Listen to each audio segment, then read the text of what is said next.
Bom, boa tarde. Mais uma vez, bem-vindos ao Salão de Ideias da 23ª Bienal Internacional do Livro de São Paulo. Esse espaço é um dos 6 espaços de programação oficial da feira que tem a curadoria do Sesc São Paulo. Bom, essa mesa, o papel do escritor brasileiro hoje, ouvi-los ou lê-los, pretende discutir a efervescência dos eventos literários na atualidade e também o papel do escritor brasileiro contemporâneo, frequentemente convidado a se expor à mídia, a conversar com leitores e não leitores nesses eventos. Para discutir, para conversar, né, sobre esse tema, a gente convidou a Patrícia Mello, que é dramaturga, roteirista e escritora de literatura policial brasileira, premiada em diversos países. Publicou 8 títulos de ficção, entre eles Aqua Tofana, O Matador, O Homem do Ano, transformado em filme com o roteiro de Rubem Fonseca e direção de José Henrique Fonseca. Suas obras tiveram os direitos vendidos para a Inglaterra, França, Estados Unidos, Alemanha, Espanha, China e entre outros países. Também, nesse bate-papo, Noemi Jaffe, que é escritora, doutora em literatura brasileira e professora da PUC São Paulo, autora de A Verdadeira História do Alfabeto, publicado pela Companhia das Letras, e Os Cegos Estão Sonhando, da editora 34. E também Quando Nada Está Acontecendo, da Martins Editora, entre outros títulos. Atua como crítica do jornal da Folha de São Paulo. Também, nessa mesa, temos o prazer de convidar Cristóvão Teza, que é considerado um dos mais destacados autores de literatura brasileira contemporânea. Com O Filho Eterno, venceu os mais importantes prêmios literários do Brasil. Melhor romance pela Associação Paulista de Críticos de Arte, a PCA, em 2007. E, em 2008, recebeu o primeiro lugar no Prêmio Portugal Telecom de literatura em língua portuguesa, com o melhor livro do ano, e Jabuti, de melhor romance. Bom, para mediar essa mesa, convidamos Raquel Kozer, que é repórter, colunista de literatura e mercado editorial da Ilustrada na Folha de São Paulo. Vou passar a palavra agora para a Raquel. Tenham todos um ótimo debate. Oi, boa tarde. Quando eu fui convidada a mediar esse debate hoje, me chamou a atenção o fato de ser um metadebate, né? Um debate sobre a participação de escritores em debates. Esse título, né, O Papel do Escritor Brasileiro Hoje, Ouvi-los ou Lê-los. A proposta é discutir o papel do escritor na sociedade, não só pelo que ele diz em suas obras, mas também pelo que ele diz fora das obras, em mesas como essa. Assim, na discussão que eu imaginei, eu ampliei um pouco, pensar o papel do escritor também nesses debates, mas também em artigos publicados na imprensa, em redes sociais, em entrevistas, assim, de que forma o escritor se coloca, o autor literário se coloca não só como criador, mas como formador de opinião. E é curioso que existe uma crítica, pelo fato dos debates literários terem se multiplicado nos últimos anos, existe uma crítica que se tornou recorrente ao fato de os escritores hoje serem mais ouvidos do que lidos, o que leva ao tema dessa mesa. Assim, existe algum problema em dar voz ao escritor para além do que ele escreve, como parece ser o questionamento às críticas aos eventos literários? Ou será que não faz sentido justamente os escritores eles aproveitarem a atenção que eles angariam com a sua obra para se posicionar em relação a questões de interesse público e ajudar a nortear o debate nacional? Se a gente parar para pensar em escritores, por exemplo, escritores israelenses como Amos Oz, David Grossman, Edgar Keret, eles estão sempre se pronunciando, assim, tanto em eventos quanto em artigos, sobre questões relativas à situação hoje em dia em Israel. Será que os escritores brasileiros estão interessados em discutir esse tipo de questão? Eles são convocados a isso pela imprensa, pela mídia? E quais são as questões dignas de interesse dos escritores hoje? Bem, vamos lá. Vocês me corrijam se eu estiver errada, mas eu imagino que o fato de vocês 3 terem aceitado o convite para estar aqui hoje me faz pensar que, respondendo à pergunta original desse debate, vocês acreditam que o papel do escritor vai além simplesmente do que os escritores, da obra de vocês. Mas, por outro lado, assim, muitas vezes, isso em bastidores, né? Muitas vezes os escritores são chamados a debate sem nem saber o tema do debate, chegando no momento tem que se virar nos 30. Então, vamos colocar a questão da seguinte maneira. Vocês acreditam que o escritor pode colaborar com o debate público para além do que ele aborda em sua obra? Vocês, como escritores, se sentem responsáveis por assumir um papel de formadores de opinião? Vamos lá. Boa tarde a todos. É um prazer aqui conversar com vocês, com a Raquel, a Patrícia e a Noemi. Eu vou começar repetindo aquela piadinha infame que diz: o papel do escritor é o A4.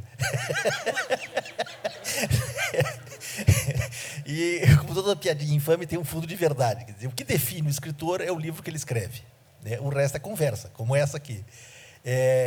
Ou seja, o escritor é alguém que faz da literatura e coloca no texto, no seu livro, o que ele tem a dizer, quer dizer, o que ele dá estatura, o que ele dá dimensão, o que diz o que ele é.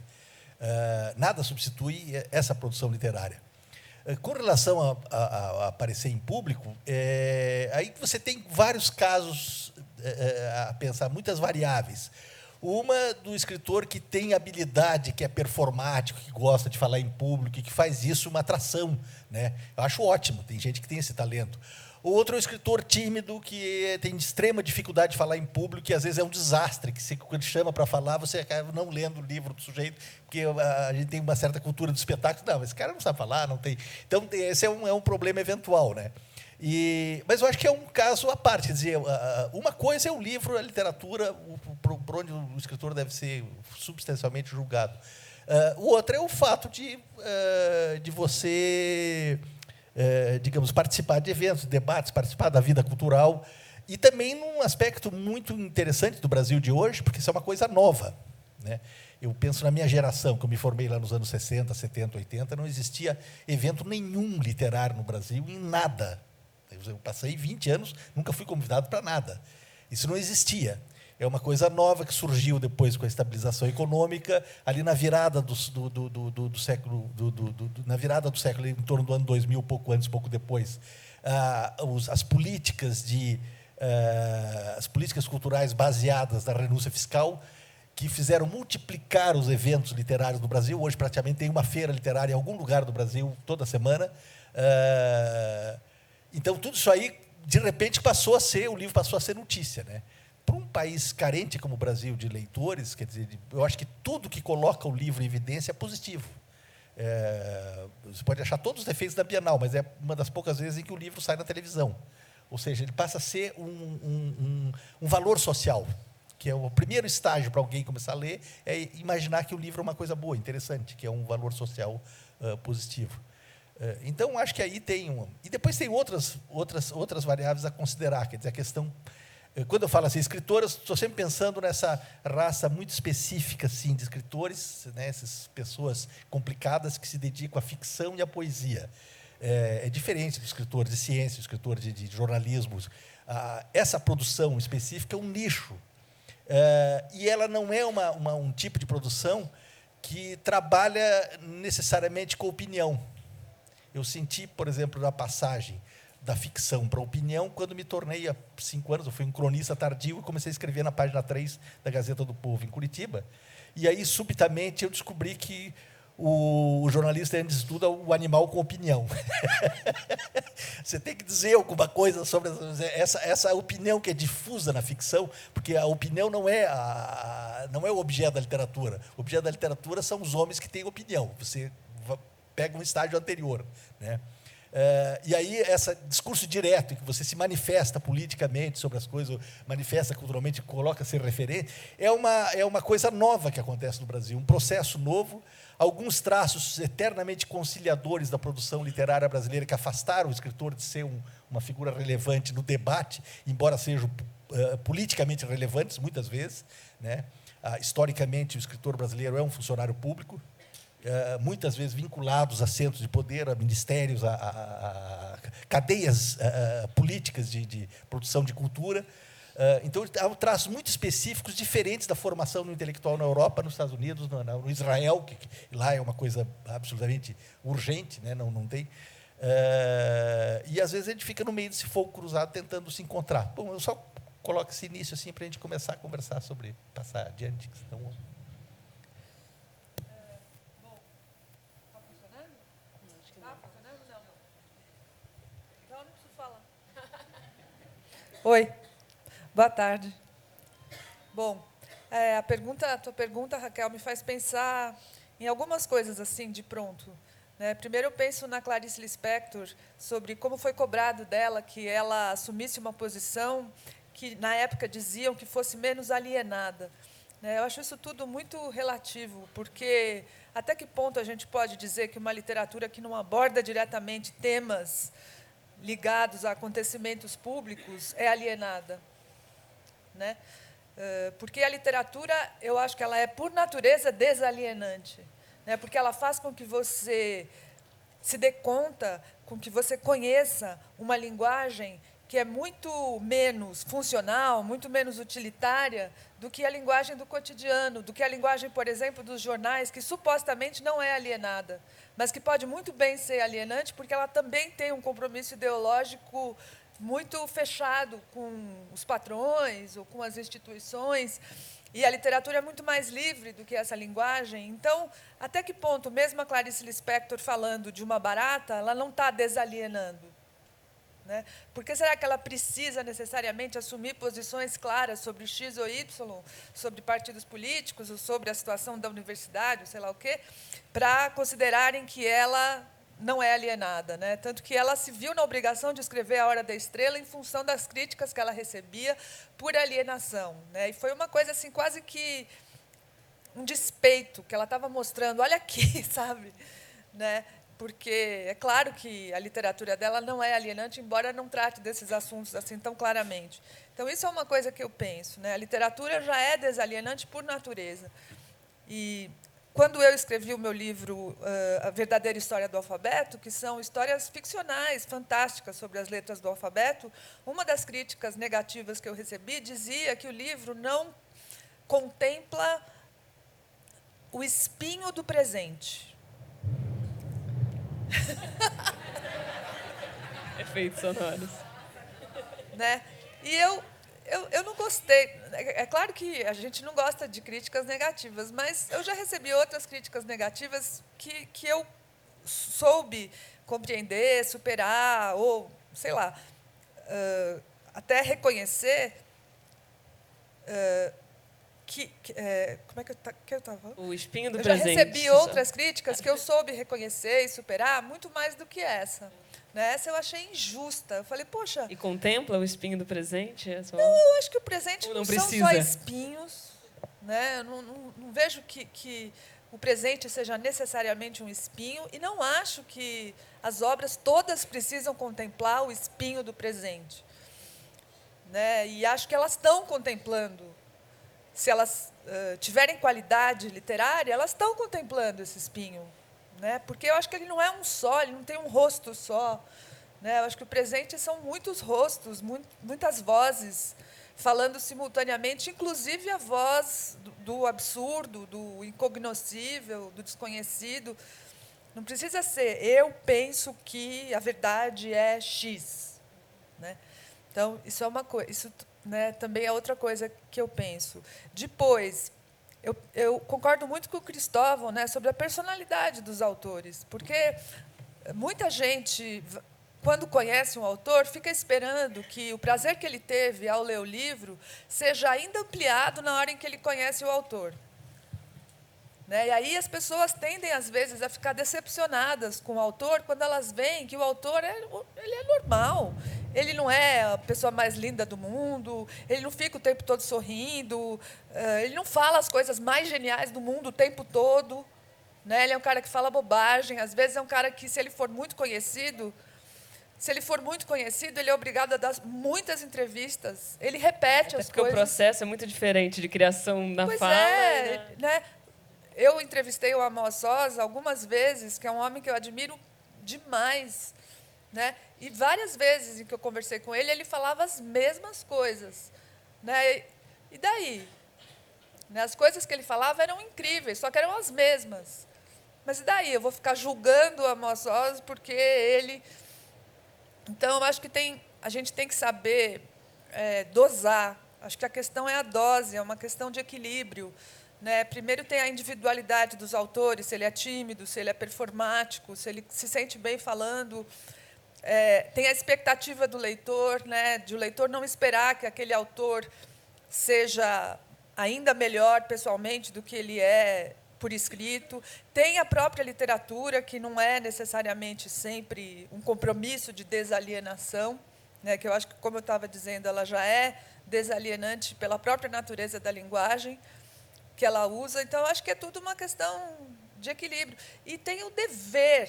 Né? Será que toda pessoa pública tem o dever de se manifestar politicamente, publicamente, sobre questões urgentes? Isso é uma coisa dela com ela mesma, sabe? Porque as opiniões que a gente dá são tão passíveis de más interpretações, né? Quem frequenta as redes sociais sabe disso. Então, às vezes, a gente prefere se abster, porque as coisas podem ser tão mal interpretadas. Então, saber escolher os momentos certos em que você quer dizer e o que você quer dizer. Eu não acho que tem essa, sabe, uma verdade que a gente possa obedecer ou precise obedecer. É isso. Muito só um parênteses. subjetivo. Eu postei hoje no Facebook um trecho de um artigo, de uma crônica do Cristóvão Teza, em que ele fala, durante a Copa que você escreveu, que você fala assim, comendo pipoca, eu pensei num aplicativo de computador que seria um fenômeno, assim, que é um aplicativo que faz, quando você vai parar para escrever um post na internet, no Facebook e tal, primeiro ele vai te segurar 60 segundos para você pensar no que você vai escrever. E depois que você tiver escrito, ele vai te segurar mais 60 segundos antes de você dar o enviar, que é o tempo do arrependimento. E talvez para o escritor, ao falar, ele não tenha o tempo do arrependimento que ele tem ao escrever. Né? Só para completar, eu estou lembrando agora que você falou, porque eu frequento muito o Facebook, eu gosto de... Né, sou professora, tenho muitos alunos que frequentam, então é um meio de comunicação bom para mim. E quando o Brasil estava perdendo de 5-1 da Alemanha, 5-0, foi quando terminou o primeiro tempo. Né? Eu fui correndo, eu não usei o aplicativo do Cristóvão, e eu fui correndo para o Facebook e eu escrevi: odeio, odeio, odeio a realidade. Putz, daí no dia seguinte tinha gente me criticando, falando: nossa, Noemi, não gosta da realidade. Você sabe que... Bom, boa tarde a todos.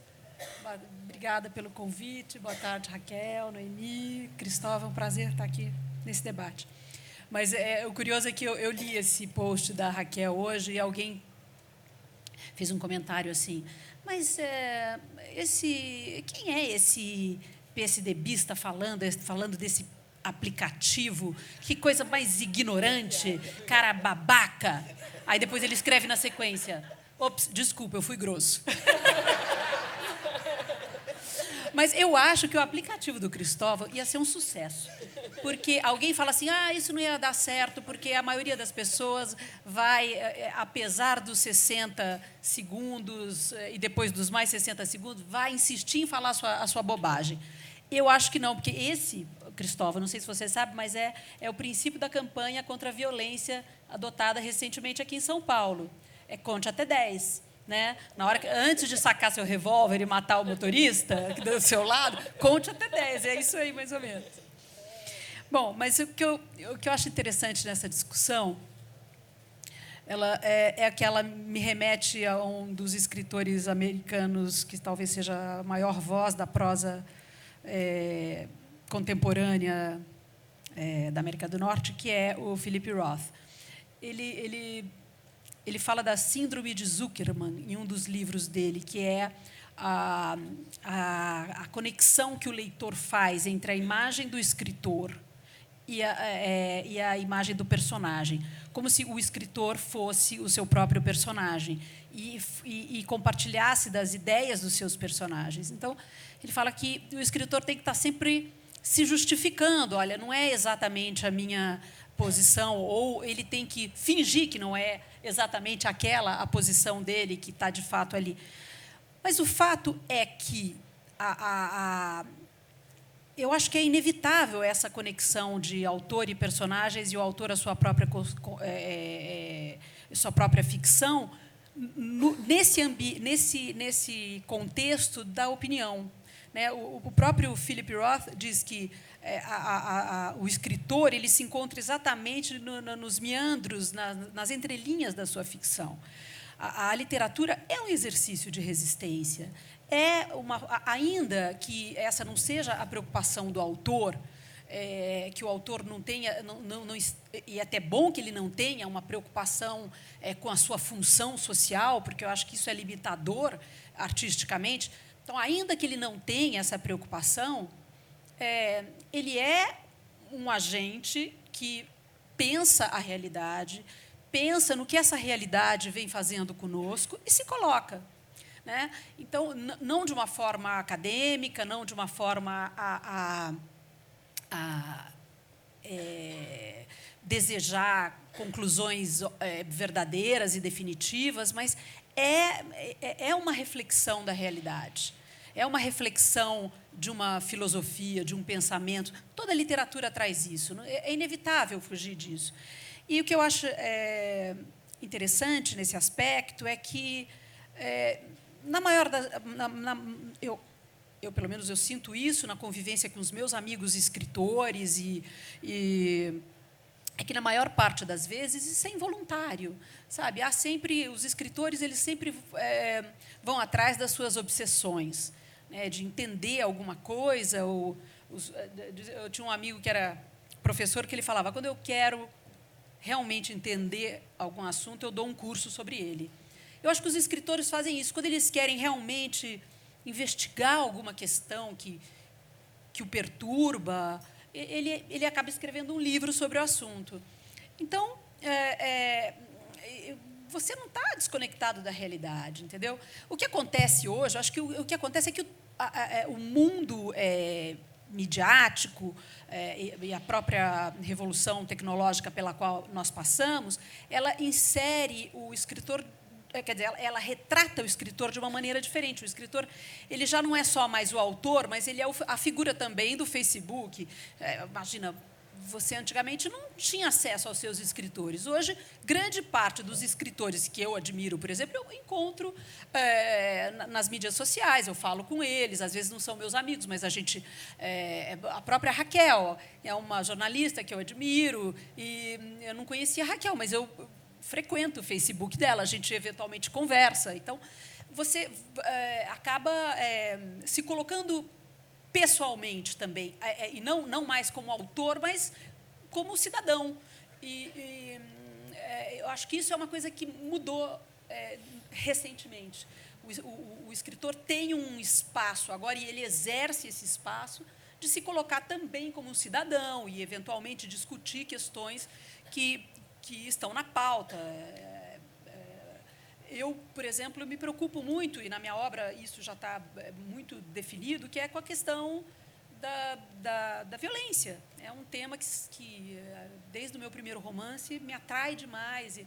Então, ultimamente, eu venho fazendo isso. Né, eu estava pensando, quando eu estava preparando aqui a mesa, eu até pensei uma coisa interessante, que o seu livro mais famoso, que é O Matador, que rendeu o filme, foi adaptado para o filme O Homem do Ano, ele trata de, assim, o personagem principal é um justiceiro que fica famoso, ele se torna uma pessoa adorada porque ele mata os bandidos, né?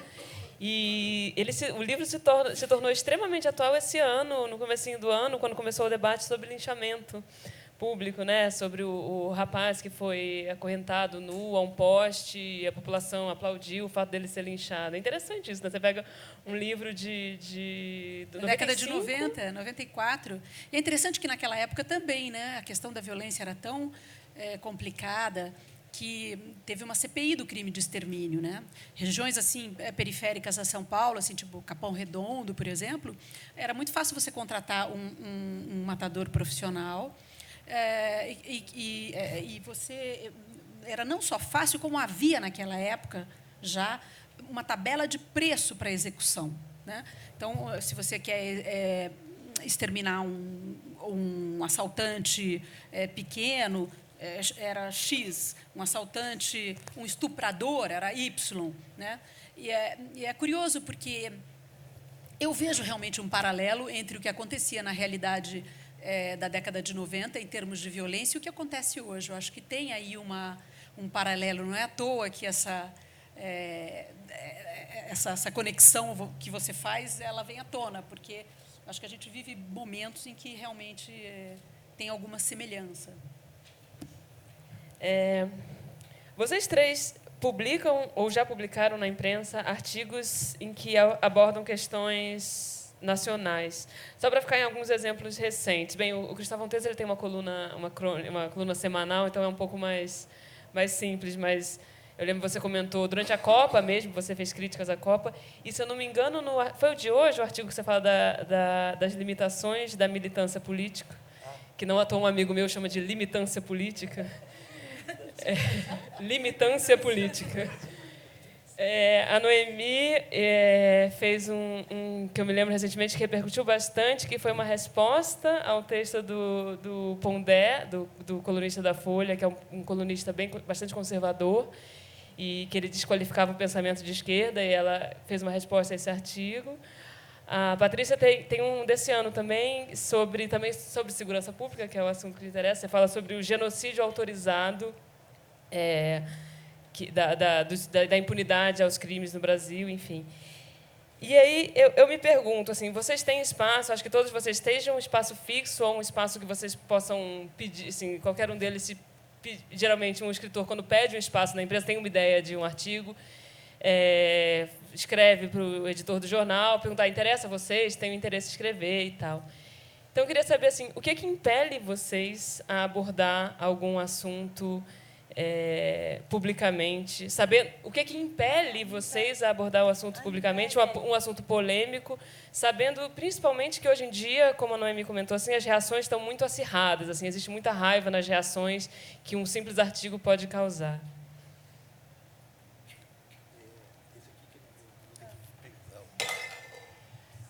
Bom, primeiro, eu me sinto uma pessoa muito confusa quando entro no universo das opiniões, das ideias. Não é uma coisa simples. Eu percebi isso ao começar, porque eu fui um cronista tardio. Só comecei a escrever depois dos 50 anos. Nunca fui um jornalista de todo dia. E aí, quando você tem um texto de 3.000 toques que você tem que botar sobre um tema, você começa a perceber como a opinião nunca é um fato avulso. Ela entra, cada frase opinativa entra num quadro de explicação das coisas maior. Você se coloca diante de uma organização do mundo, né? E não é uma coisa simples. Escrever, eu me sinto muito seguro quando um personagem meu emite opinião. Aí ele fala, eu faço a representação da opinião, mas o prosador é um covarde, ele não assina embaixo, ele terceiriza esse mundo das opiniões. Na verdade, são as relações afetivas que percorrem, né? Como no Professor, em muitos livros meus, são cheios de opiniões, mas não são opiniões do autor necessariamente. Pode coincidir em pontos, outros não. Depois, as fases da vida. Eu não tenho tanto controle sobre o mundo das ideias que me moveu. Eu lembro que na minha infância, minha adolescência e juventude, eu fui um bicho grilo típico do final dos anos 60 e 70.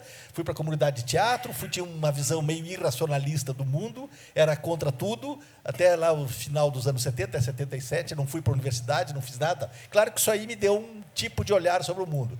Aí, depois eu entrei, fui encaixotado na universidade, fiquei 20 anos professor lá do departamento de linguística, letras clássicas e vernáculas, entrei no mundo acadêmico, no discurso acadêmico, etc. Quer dizer, claro que isso aí me influenciou também, me deu toques, né? Agora, com o advento da internet, a mudança dos séculos, esse tipo de mudança que houve a partir da tecnologia, eu acho que a internet foi um motor tecnológico de transformação cultural que ninguém imaginava que ia acontecer. Eu voltei a ser bicho grilo, me demiti da universidade, e por isso não falem tanto mal dos autores que falam, que eu vivo com a minha mochilinha, eu vivo disso agora. É uma fonte de renda, né? De você sair, ir para os eventos, etc., e fazer Então, eu estou num momento assim, de reorganização da minha cabeça para saber o que está acontecendo. né? Não é uma coisa simples analisar o Brasil e dizer, para sair do discurso puramente brutal que é aquele que você vê no Facebook, a seção de comentários de internet, etc., essa polarização, né, é um negócio complicado. E não é exatamente uma coisa que me interessa em particular. Eu acho que eu sou um bom ficcionista. Eu não sei se eu seria um bom escritor de opinião. São coisas distintas. A crônica é uma coisa muito limitada, que às vezes a cada 2, 3 crônicas mais ficcional, eu puxo muito pelo humor. O humor é sempre uma válvula de escape, né? Mas é um território que eu estou tateando. Eu acho muito legal que, obviamente, o escritor tem que participar da sua vida, seria uma coisa ótima. E os entraves que há na própria cultura brasileira, a nossa clássica conciliação histórica, que dificulta esse tipo de universo. O brasileiro, ao contrário do que parece, lida muito mal com a diferença, né? Nós não temos o tipo de... aquelas coisas, você lê os debates intelectuais na Inglaterra, nos Estados Unidos, de uma perspectiva brasileira, parece que são todos inimigos, que eles vivem se matando, que, né, eu lembro do Ian McEwan ou o John Updike comentando o livro do Philip Roth, dizendo que não gostou e vice-versa, e isso não é o fim do mundo. E isso não existe aqui. Você tem um determinado tipo de traço cultural brasileiro que acaba sendo mais forte do que propriamente parece que a nossa extroversão nessa área fica sempre meio exagerada quando o sujeito tenta escapar disso aí. Ou seja, é um mundo que a ideia do escritor se colocar, fundamentalmente, eu sou um romancista, quer dizer, eu escrevo prosa, esse é o que eu faço de melhor. Secundariamente, estou aqui falando, participo de eventos, para mim é uma coisa nova, quer dizer, de 10 anos para cá, e eu tenho um certo treino, porque fui professor 20 anos e ator na juventude, então você pega um certo macete, um certo jeito para vencer a timidez. E arrisco alguma coisa na imprensa nessa área, mas eu digo, não é o foco do meu interesse. Eu me sinto muito mais seguro quando eu falo de tópicos literários ou agora, o que não significa, obviamente, como lembrou a Patrícia, você está fora, ou a Noemi também, a ficção é um modo poderosíssimo de sentir o seu tempo, né? É uma maneira mais até do que da vontade objetiva do escritor, né? Na medida que você tenha talento, tenha sensibilidade de perceber as vozes que estão em jogo em determinado momento histórico, em determinada situação dramática na relação entre as pessoas, entre culturas, a literatura acaba transcendendo simplesmente a vontade do autor, né? Então, cada boa obra literária é um tipo de documento de um tempo que fala muito mais do país do que todos os discursos objetivos, científicos, históricos ou literários. Imagine entender o Brasil tirando da referência José de Alencar, tirando Memórias Póstumas Brás Cubas, tirando Policarpo Quaresma, tirando Vidas Secas, tirando a obra de Carlos Drummond de Andrade, tirando os versos de Manuel Bandeira, e aí, com o resto, nós iríamos entender o que é o Brasil. A gente não chegava nem a um décimo Quer dizer, meia dúzia de páginas de um bom escritor dizem muito mais da nossa cultura, do que está em jogo, do que esse discurso direto, falível da ciência ou da história, que claro que tem que ser feito, né? Então, esse é o território em que eu me movo.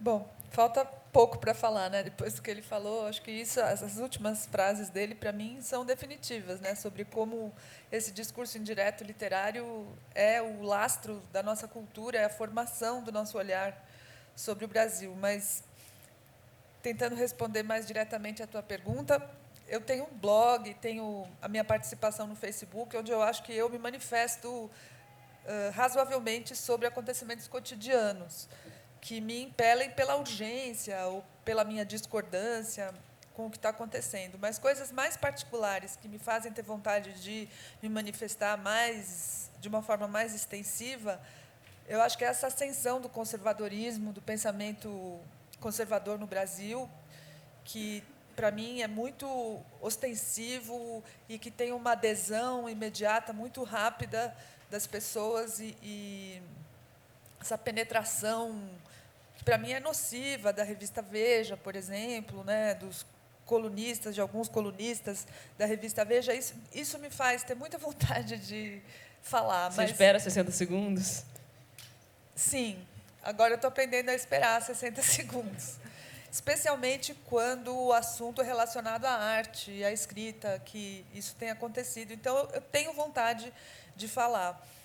Sobre educação também é um tema que me interessa muito, porque eu fui professora de ensino médio durante mais de 25 anos, então eu acho que eu acabei conhecendo mais intimamente os bastidores de alguns problemas da educação, tanto do ensino particular como do ensino público no Brasil. Então, eu sinto muita vontade de falar sobre esse assunto. E uma coisa que está me instigando demais e que eu estou conseguindo me sentir muito bem não falando sobre esse assunto é justamente sobre o conflito entre Israel e a Palestina, que eu sou judia e eu gosto de me identificar como judia e tenho uma opinião clara sobre esse assunto, mas como tem muito mais gente do que eu, com opiniões muito mais consolidadas e bem elaboradas do que eu estou contente de deixar essas pessoas falarem por mim o que eu não preciso falar, porque elas falam muito melhor, sabe? Então, eu estou quieta.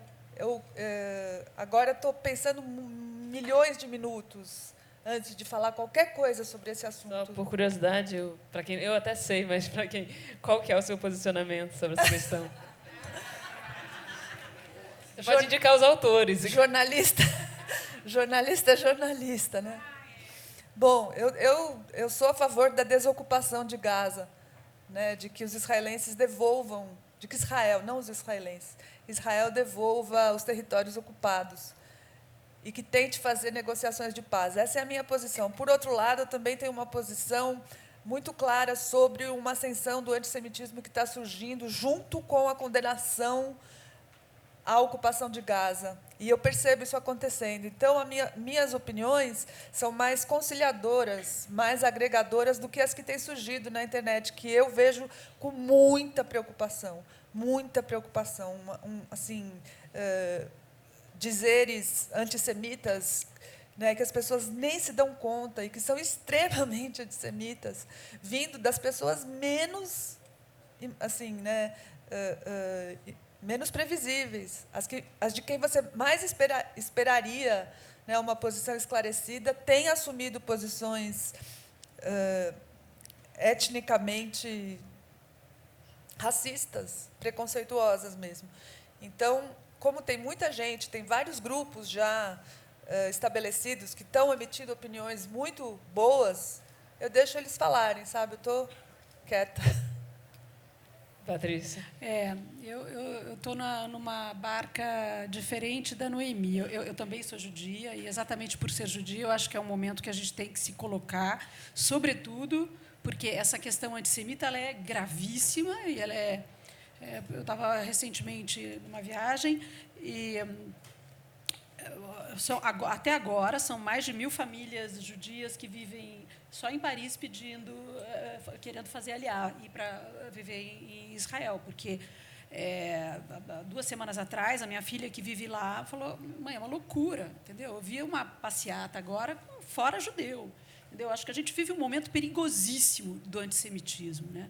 E nesse conflito entre Israel e os palestinos, ele vem à tona com uma força terrível, e a gente tem que aprender com a história. Eu acho que a gente tem que... Então, eu convoco você, dona Noemi, vamos falar, a gente tem que falar. Essa é uma coisa que me faz falar, entendeu? Esse é um assunto... Eu lembro que você compartilhou um texto até sobre isso. Não, o que eu fico muito chocada em relação a esse conflito é a boçalidade das pessoas que não sabem sequer o que está acontecendo, não sabem as posições, não sabem o que é Hamas, não sabem o que é a política terrorista, não sabem diferenciar Israel de judeu, não né? sabe nada e simplesmente, por não saber nada, adota a posição do que eu chamo do rebanho que saca, entendeu? Que ouviu o galo cantar, imediatamente adere, apoia a Palestina. Os palestinos estão cheios de razão, assim como os israelenses nesse conflito. É uma guerra entre o certo e o certo aí, não é uma guerra, sabe? Não é uma guerra entre o certo e o errado. São 2 lados onde os 2 lados têm razão. Mas o rebanho que saca vai diretamente dentro embarca nesse espetáculo que a mídia internacional faz da guerra, e o primeiro resultado disso é exatamente uma colocação antissemita, eu acho, ainda que muito disfarçada, outras vezes não, são muito claras. Então, acho que esse é o momento que a gente tem que se colocar assim. E eu tenho me colocado. Agora, e a outra questão que me persegue sempre, que é a questão da injustiça social mesmo, né? Quando eu sinto que eu sinto o desejo de falar. Ultimamente, eu tenho usado muito as redes sociais. Eu gosto bastante do Facebook, porque eu acho que é engraçado. As pessoas se sentem completamente à vontade no Facebook, como se ela estivesse na sala da sua casa. E eu fico um pouco chocada com o que elas dizem, porque elas não têm noção da amplitude do veículo, né? Então, eu acho que é um jeito interessante de você conhecer uma realidade que geralmente você não conhece, sabe? É uma realidade que é camuflada. Eu geralmente aceito, é só você me convidar. Tem que chegar rápido, porque são só 5.000, tá, amigos? Aproveitando a parte ali, alguém gostaria de fazer alguma pergunta? Senão eu continuo aqui. Como é que eu faço? Eu passo meu microfone para ele?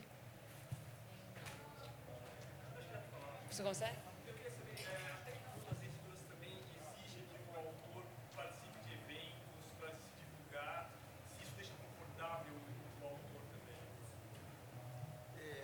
Bom, no meu caso, não. A Record nunca, que é a editora que eu estou já há vários anos, nunca senti nenhuma pressão nesse sentido, sou totalmente independente, que eu aceito ou não participar do evento. Eu acho que essa é mais ou menos a regra geral, né? Eu não sei, talvez eu não imagino que haja condicionante de editora para você trabalhar ou participar de eventos. Acho que é vantajoso para o autor, né, que acaba divulgando a obra. Assim, imagino assim, que todos vocês, por exemplo, vão comprar livros dos 3.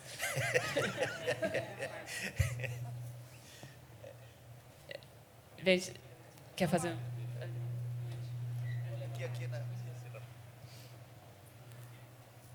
Eu vou pelo outro lado, que é quais os cuidados que vocês tomam para não se tornarem personas maiores que a sua própria obra.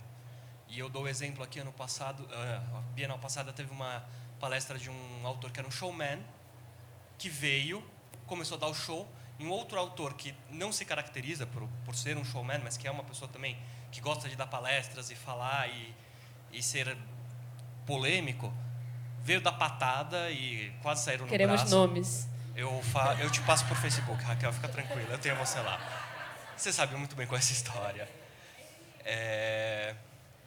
E assim, no fundo, eu ouço pessoas falando dessa palestra até hoje, ninguém sabe o que foi discutido no dia da palestra, qual era o tema. E... Eu não sei quem são. Não sei, eu falaria. E eu vou falar o nome da pessoa que não estava na discussão, que era o Antônio Prata, que estava na mesa. Putz, aí, gente. Aí, se vocês pesquisarem, vocês descobrem quem foram os dois que brigaram. Vou checar, peraí, já falo. Mas quais são os cuidados, no fundo, para que assim isso não se torne assim, essas aparições públicas, as frases que vocês soltam no Facebook, não se tornem maior que o próprio trabalho de vocês, que é o papel A4, como disse o Cristóvão. Olha, eu tomo uns cuidados. Eu, por exemplo, não tenho Facebook. Meu Facebook é um Facebook oficial tocado pelo meu sobrinho, porque estava buzinando a minha orelha. Tio, tem que ter Facebook. Faço. Então, ele fez o Facebook oficial. Eu criei um personagem fantasma para, de vez em quando, abrir lá e ver como é que está. Mas é ele que toca. Né? Porque tem que ser... então, lá, a Tesa vai estar, tem notícia lá, vai estar na Bienal. Você tem um personagem fictício? Eu tenho um personagem. Eu estava estranhando isso. Como é que ele sabe tanto dos comentários do Facebook se ele não está lá? Eu entro, mas é porque não dá. Se eu entrar aqui lá, eu não faço mais nada. Meu tempo é muito curto. tempo da minha vida diária assim, para fazer as coisas que eu toco, e eu tenho compulsão tecnológica. Eu não tive Autorama quando era criança. Eu vou para frente do computador, às vezes, de repente, eu perco uma tarde inteira fazendo nada, só abrindo página, lendo besteira. E isso é uma coisa que exige. Se abre o Facebook ou o Twitter, você tem que responder. É igual o animal doméstico, tem que dar comida todo dia, tem que alimentar aquilo lá. Não pode simplesmente as pessoas mandarem coisas e não responder nada. Então eu desisti, eu cortei isso aí. Eu tenho um site lá que eu dou as informações, matéria que sai, e o meu sobrinho toca puramente, é um Facebook apenas de notícia, né? E põe as minhas crônicas no ar toda terça-feira, ele coloca lá. Agora, isso não me preocupa, a questão de você se adequar. Realmente, eu já passei por situações dessas. Eu tive uma mesa com o Carpinejar, dizendo o nome, lá na Bahia. O Carpinejar é um performático, ele faz um escandaloso. Eu já sou um tipo mais, né, domesticado pela academia, pela universidade.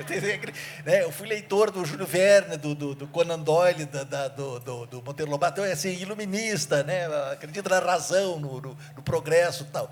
Então, claro, eu estou brincando que o Carpinejar é meu amigo, eu admiro, acho que ele é um artista, ele é um showman, então ele tem que usar... Então, mas às vezes você tem que saber lidar com isso aí. Claro, quando me convidam, eu quero saber quem que vai. Hoje é uma mesa maravilhosa, que não tinha que dizer nada, né? Para vir conversar sobre literatura, sobre livro. Então, aí depende muito da pessoa, mas são fatores extraliterários. Nada do que eu disser aqui vai deixar meus livros pior ou melhor, né? A questão é a leitura, é o livro que é o... Alô? Não,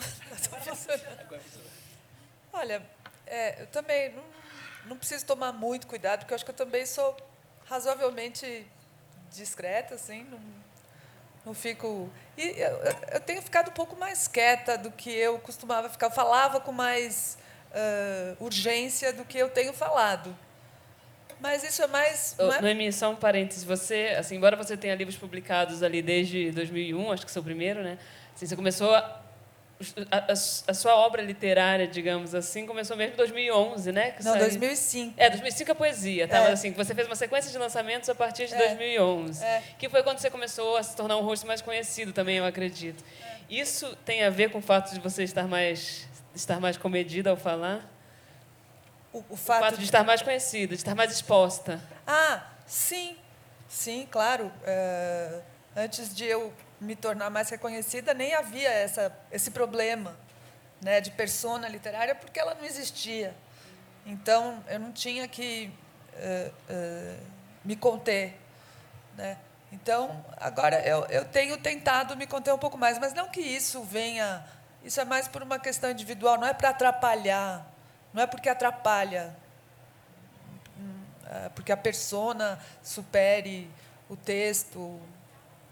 Não acho que seja por isso, é mais porque eu tenho percebido os valores do silêncio, né? Embora eu não seja silenciosa, eu falo muito, mas eu acho que eu poderia, se dependesse do meu desejo, assim, eu falaria mais ainda.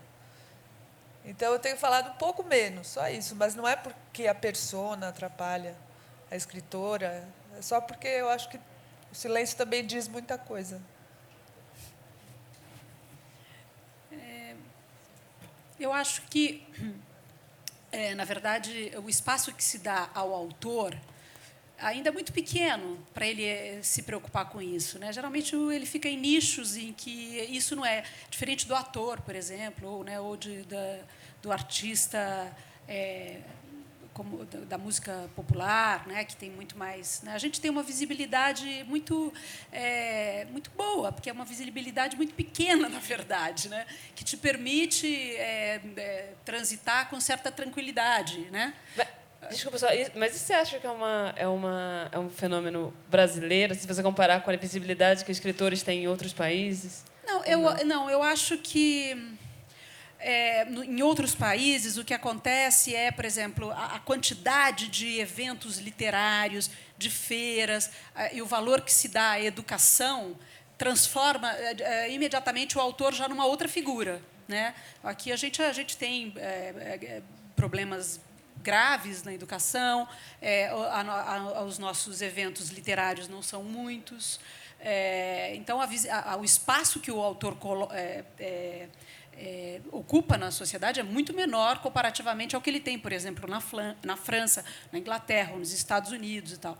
Isso nos dá um certo conforto em relação a isso, porque você se sente mais na sala da sua casa, né? É só você ter um pouco de bom senso e escolher o tipo de convite, né? Se você a gente sabe, na hora que você recebe um convite, você sabe os autores que estão ali com você, se são autores polêmicos, que querem fazer um embate que te interessa ou não. Se me interessa, eu vou, mesmo que eu corra algum risco.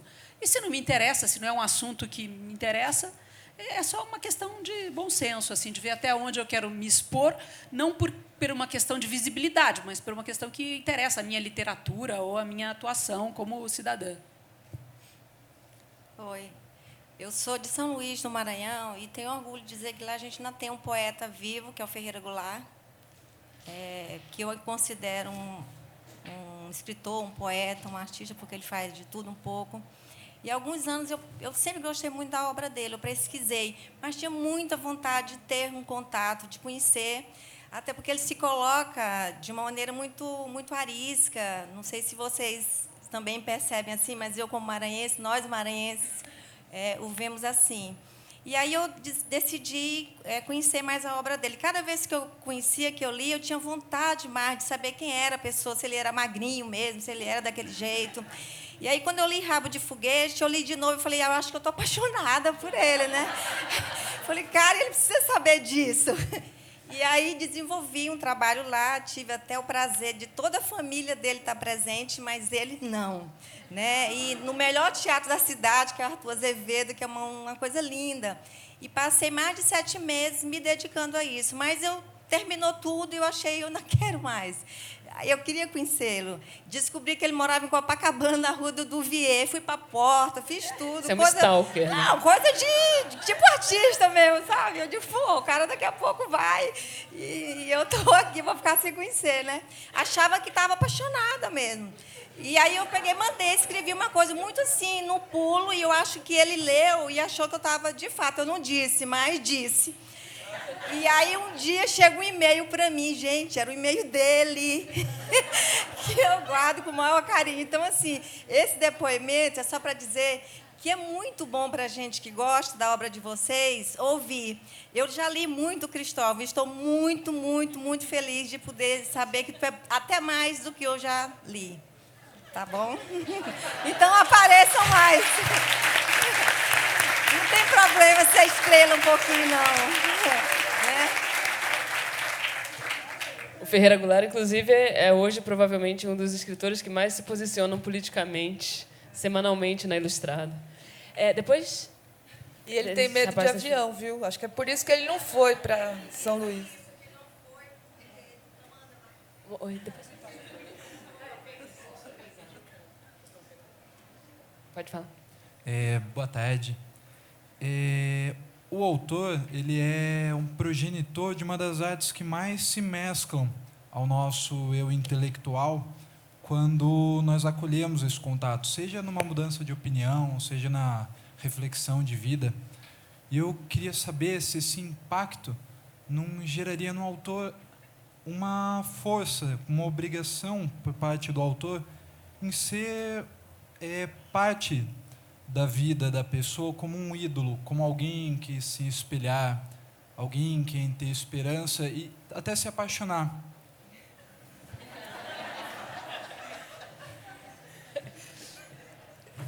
Posso falar? É uma coisa que me assusta um pouco. Não de apaixonar. Estou dizendo de você criar você ficar com uma referência. Eu posso até contar eu fui a relação, por exemplo, com a noção do mestre. Eu fui basicamente um sujeito que teve guru na juventude, na infância, né? Quando eu saí de casa para uma comunidade de teatro, tinha o guru lá, o Wilson Riwapa e tal. E eu gostava de ler o Narciso Goldmundo, do Hermann Hesse. Eu sempre tinha aquela ideia de você ter alguém que ilumine o teu caminho, era uma coisa bem do discurso anos 60. Isso aí foi meio que se esboroando com o tempo. E a responsabilidade de você liderar alguma coisa, ou criar um cenáculo, ou, de repente, começar a orientar escritor. Eu fico em pânico quando o escritor me traz um poema, um texto, para eu avaliar, porque eu sei que qualquer coisa, a cabeça é muito frágil. Que você diga uma besteira, que você, de repente, vai... É uma coisa meio assustadora. O segundo aspecto, o que eu falei da domesticação acadêmica, você, quando entra em contato com o discurso acadêmico da universidade, o respeito pela ciência, digamos assim, pela questão da verdade. A opinião vai ficando mais difícil, né? Você não pode dar chutes. Quando se fala, por exemplo, da educação do Brasil, é fácil escrever uma crônica metendo pau, etc. Aí você começa a pensar, diz assim, não, o grande problema da educação no Brasil hoje é o abandono do ensino médio, que não é mais alfabetização. A alfabetização está universalizada. A universidade está muito bem tratada, apesar das greves e das coisas. Mas tem um buraco negro ali entre os 14 e os 18 anos, que é onde acaba a educação brasileira. Então, ali é o grande foco de selvageria do Brasil, está nesse buraco. É uma coisa que muita gente sabe que é isso. Quando você escreve um texto de opinião, você tem que ter estatística, você tem que saber quantos %. Não é só aquele chutômetro que vai reforçar. Então, eu tenho uma postura meio assustada com o mundo da opinião, porque eu sei que não adianta ficar dizendo besteira, ou repetindo chavão, ou simplesmente agradando o ouvinte para repetir aquilo que ele quer ouvir. São umas áreas de especialização.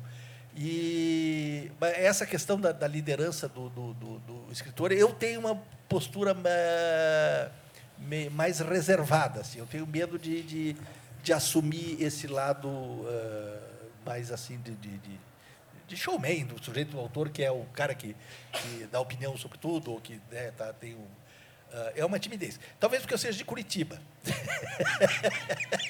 Curitiba é uma cidade tímida, né? O curitibano, não existe curitibano extrovertido. Se tiver, é um perigo. Sair de perto é uma coisa assustadora. O curitibano que tem o ato de extroversão é sempre uma coisa fora do regulado, assim, não é, né? Então, isso aí você acaba tem uma certa timidez nesse mundo. E outra também é um respeito pela palavra escrita, né? Eu sou extremamente autoexigente com o texto.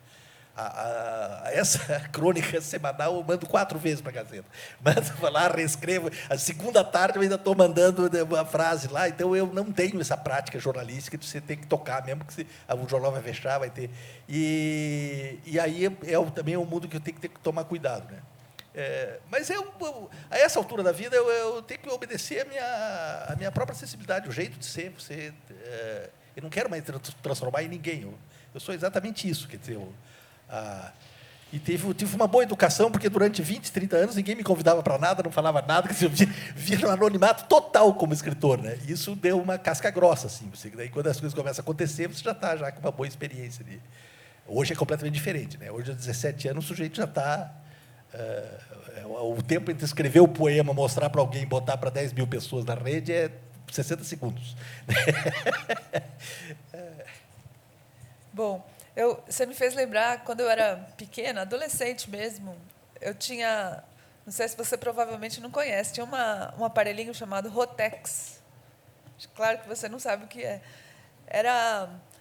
Como é que eu explico isso, Cristóvão? O que é Rotex? Diz que não é do seu tempo, Cristóvão. Era um aparelhinho que imprimia numa fita adesiva frases. Você imprimia letra por letra, era muito legal. Tempo. Não é do teu tempo? É do teu tempo?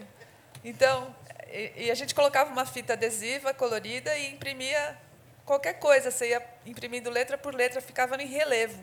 Eu tinha colado na minha cama uma frase, um verso do Carlos Drummond de Andrade, que dizia assim: não sou leitor do mundo, nem espelho de pessoas que amam refletir-se no outro à falta de retrato interior. Você me fez lembrar disso, mas é tão engraçado, né? Porque ele dizia que ele não gostava de ser o reflexo de ninguém, que ele achava que quem se via nele como quem via nele um reflexo de si é porque não tinha retrato interno. Só que para mim essa frase era como se fosse Deus. Então era justamente na contradição, era um paradoxo, porque eu via como Deus uma frase que dizia: não gosto de ser Deus de ninguém. E o Drummond era, para mim, esse Deus que se recusava a ser Deus. E esse era um dos motivos, inclusive, porque eu gostava tanto dele. né? E eu acho que é uma coisa muito jovem, muito adolescente, essa de precisar de deuses, né, de ídolos, como você falou. Mas eu acho que a literatura, por si mesma, quando ela é levada a sério, ela é iconoclasta, ela destrói esse desejo de idolatria, né, porque ela é anti-ídolos. É como a Patrícia falou, a literatura é uma linguagem de resistência, ela está o tempo todo combatendo, destruindo, quebrando. E, inevitavelmente, a pessoa que tem no escritor um ídolo, ela tem na pessoa do escritor o ídolo, e não na obra. E isso não tem nada a ver, porque você vê o Luiz Fernando Veríssimo, por exemplo, que eu idolatro a obra dele, né? Mas se você for transferir, né, o amor que você tem pela obra dele para a pessoa, então dançou, né? Porque ele não abre a boca. Né? E eu continuo amando a obra dele. Então, eu acho que a gente tem que transferir esse amor. Acho que amor é a palavra certa, amizade, né? E não idolatria, ou adoração, ou divinização, né? Para a obra. Né? E a pessoa, sei lá, às vezes ela corresponde, às vezes ela supera, às vezes ela é menos. São pessoas, né? Que minha irmã sempre falava para mim. Tinha uma época que eu organizava eventos numa escola onde eu trabalhava, e uma vez eu organizei um evento em que eu achava que viria a Fernanda Montenegro, né? E outras pessoas e tal. Aí eu liguei para ela e falei, até a Fernanda Montenegro vem. Ela falou assim, pensa que ela faz cocô.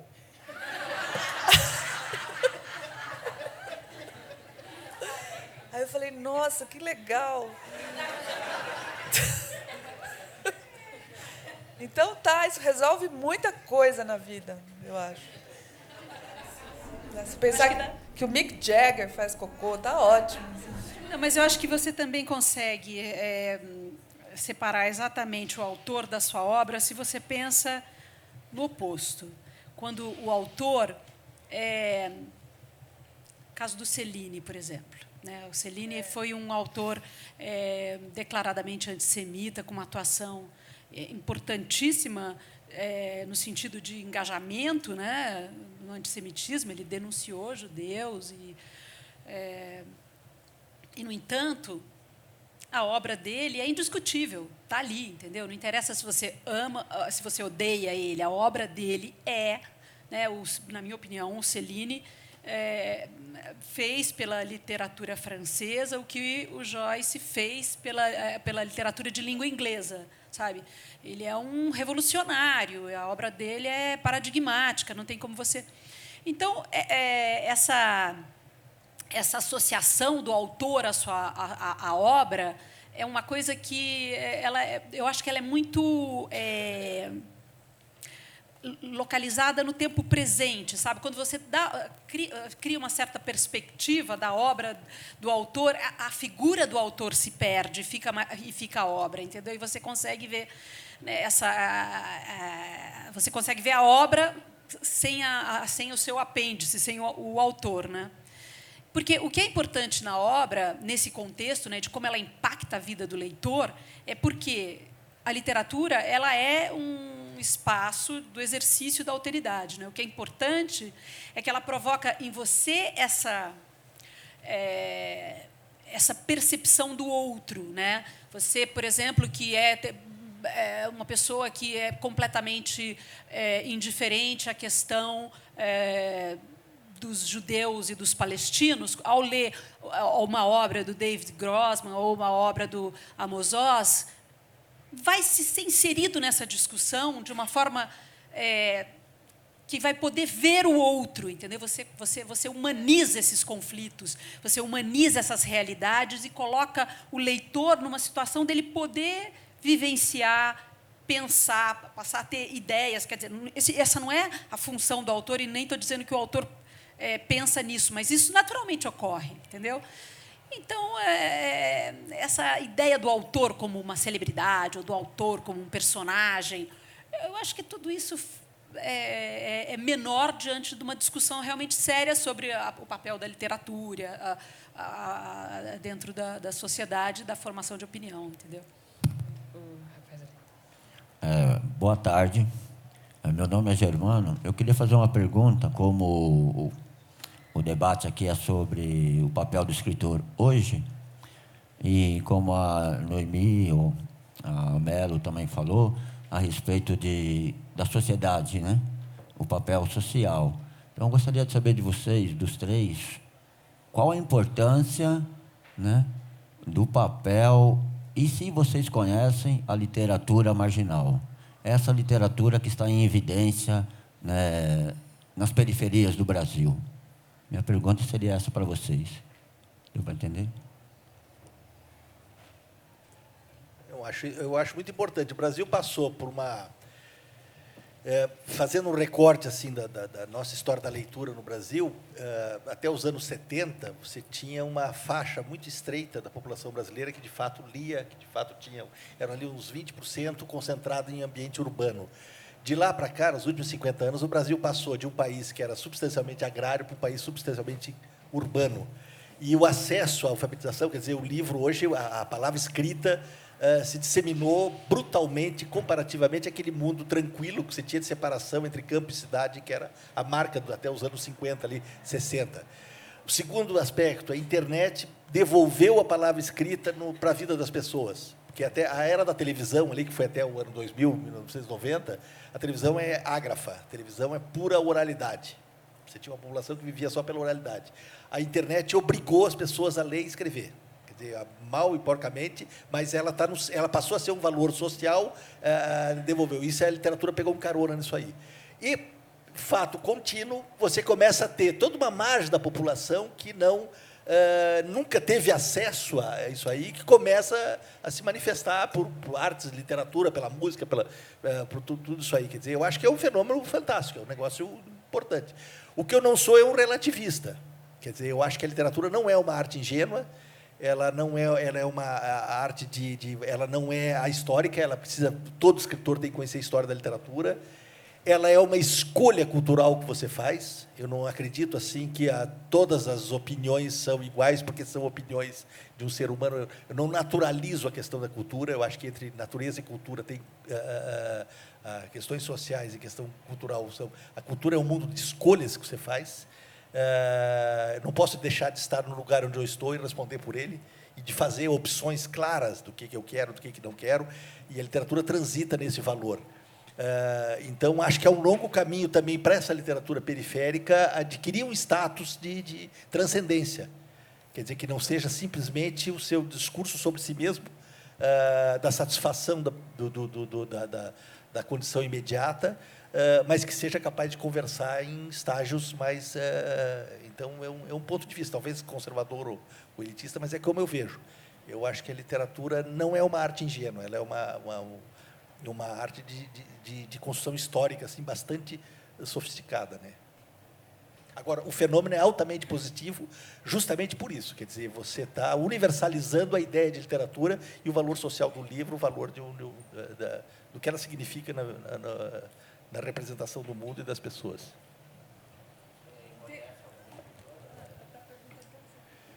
Olha, eu conheço o Ferrez, por exemplo, que tem uma origem, digamos, eu acho que o Ferrez é um escritor como qualquer um de nós aqui, ele já está num sistema, digamos, da própria produção, editado por editoras, etc., já está, o que é um caminho mais ou menos natural, à medida que você vai refinando, você vai entrando no mercado do livro.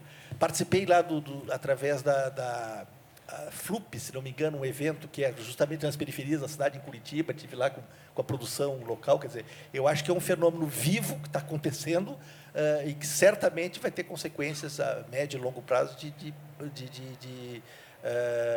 uma ótima divulgação para a literatura, ou mesmo, quer dizer, botar mais gente no mundo da literatura. Não tenho nada a acrescentar, só o nome do Sérgio Vaz, que é um nome super importante aqui em São Paulo também, que faz os saraus literários na periferia, na Cooperifa, muito legal. Em Salvador tem acho que é Sérgio Maca, não sei se o nome dele, o primeiro nome é Sérgio, mas também é muito legal, que ele faz eventos semelhantes aos do Sérgio Vaz. Oi? Os saraus. Mas não tenho nada a acrescentar ao que o Cristóvão falou. Concordo com o que ele disse. Eu também concordo com o Cristóvão. Eu acho que literatura é estética e, sobretudo, literatura é forma, sobretudo, né? E, então, a questão social, ou a questão da escrita marginal, ou da escrita inserida, tudo isso só tem sentido se tem qualidade, se tem, né?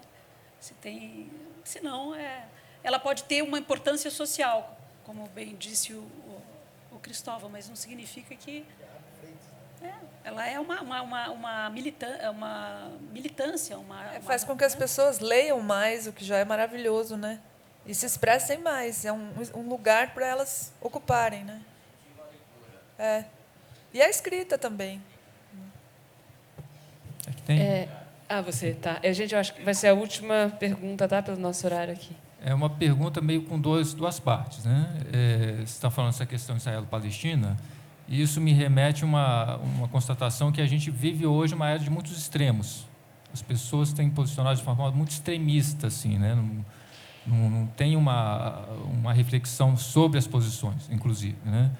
E lidando até com pessoas que têm esse posicionamento extremista, eu percebo que eles não têm eles parecem que não lidam muito bem com a metáfora, que é uma forma, um método de trabalho que o escritor, que a literatura emprega muito, né? Ele vive da metáfora, né? A obra literária é uma metáfora sobre a realidade em que a gente vive. Então, ela parte da realidade para ir além um pouco dela, né? E a gente também vive um momento em que a mediação é meio colocada de lado, né? E o escritor é aquele que se apresenta por meio de um mediador, que seria, no caso, um editor, né? Que leva o escritor ao público, né? Então, eu queria perguntar como é que é o papel do escritor nesse ambiente, né? Desses extremos que quase que bloqueiam a reflexão, quase bloqueiam uma compreensão melhor da metáfora, nesse momento que a internet, o Facebook, coloca as pessoas a se publicarem sem essa coisa do aplicativo, que seria esse mediador, né? Para parar, para pensar, para dar uma olhadinha no que você está fazendo, no que você está escrevendo. Como é que é isso, né, para o escritor atualmente? Bom, rapidamente, eu acho que uma das funções da literatura é justamente quebrar a polarização. As pessoas não são chapadas no dia a dia, né? São muito mais complexas. E um bom livro, uma boa percepção literária, você coloca a imensa ambiguidade, as zonas cinzentas que tem entre as posições puramente ideais que a gente coloca na cabeça, ou de opiniões. Então, a literatura te dá uma dimensão do humano, uma terceira dimensão, o homem em terceira dimensão, que esse mundo chapado da opinião direta, imediatamente vinculada ao mundo político, opinião, agora em eleição, então é um horror, né? Fica assim. Então, a literatura é um contraponto poderoso a isso aí, a ver que a coisa o homem é um ser difuso e não tem margens muito nítidas, né?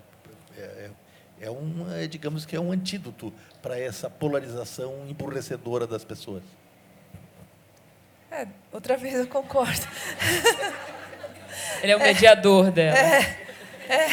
Ele é o metaphor man. Super metaphor man. Então, eu acho que o papel do escritor é continuar produzindo literatura nesse mundo, né, de opiniões tão polarizadas, que praticamente não dizem nada a não ser dizerem que estão sendo ditas, né, mais do que o mérito do conteúdo que elas dizem, é dizer que você está dizendo. Eu acho que o papel do escritor é continuar dizendo metáforas, continuar dizendo as coisas metaforicamente para justamente fazer esse lugar da mediação que falta para essas opiniões muito extremadas, né, muito radicais. E eu concordo também totalmente com a Patrícia quando ela falou sobre a alteridade, porque a literatura é isso, né? A literatura é concreta, ela é viva. Mesmo quando ela fala de coisas impossíveis, coisas inverossímeis, surreais, absurdas, ela cria esses outros mundos, essas outras verdades, e faz com que eles passem a existir. Na medida em que você reconhece naquela coisa que não existe algo existente, você reconhece o valor do outro, que é o que falta para essas pessoas que têm posições muito extremadas, porque elas estão olhando para o seu próprio umbigo, né, e para a sua própria capacidade de externar, né, extremismos. Enquanto que, quando você olha para o outro e vê que o outro tem consistência, tem relevo, tem tamanho, tem complexidade, você reflete um pouco mais e fala, não, espera aí, quando eu digo isso, né, eu não estou levando em consideração a existência dessa pessoa. E a literatura faz com que essas coisas existam, e daí você pensa 2 vezes antes de falar, porque você vê que aquele sobre quem você está falando existe. Sabe? Então, acho que o papel do escritor é continuar escrevendo, continuar fazendo com que as pessoas se deem conta da existência de outros no mundo, e não só de si mesmas. Acho que é isso. Completando, eu concordo plenamente, estou aqui com o privilégio de ter 2 grandes autores que falam tudo. Mas eu acho também que não é só o papel da literatura, o papel do escritor, mas é o papel da literatura, sobretudo. A literatura é um espaço... ela enriquece as nossas ideias, enriquece o nosso vocabulário, enriquece a nossa imaginação, ela enche o mundo de possibilidades, de hipóteses, ela nos faz pensar, e ela nos dá um grande instrumento no sentido de exercer a nossa cidadania, sabe? A literatura, ela nos equipa. Sabe, essa é a importância, mais do que a importância do escritor ou o papel do escritor. Eu acho interessante a gente pensar nessa, sabe, na importância da literatura e no papel da literatura dentro de uma sociedade democrática como a nossa. Ela é um grande instrumento de exercício de cidadania, exatamente porque ela te dá vocabulário, ela te dá argumento, ela te dá perspectiva, ela te dá crítica, ela te dá resistência, ela te dá um olhar afiado, e são coisas fundamentais para o exercício da democracia. Gente, eu queria agradecer a presença aqui de todos vocês. Lembrar, enfim, já que estamos numa feira literária, que vocês não apenas podem ouvir os autores, como também comprar os seus livros. A sério, agora sem propaganda, o Cristóvão Teza lançou esse ano o romance O Professor, que é um romance belíssimo. Acho que está batendo ali, acho que é melhor que o Filho Eterno, eu achei. É muito interessante. A Noemi Jaffe está lançando aqui, quer dizer, vocês podem comprar aqui também, mas pela Amazon ou por outras lojas virtuais, não sei, só pela Amazon. Outras também? Desculpa. O Comum de Dois, que é um livro de microcontos. E a Patrícia, o próximo romance dela vai ser lançado agora em outubro, chamado Fogo Fato, mas os romances dela anteriores, com certeza, estão aqui disponíveis à venda na Bienal. Muito obrigada, Cristóvão, obrigada, Noemi, obrigada, Patrícia.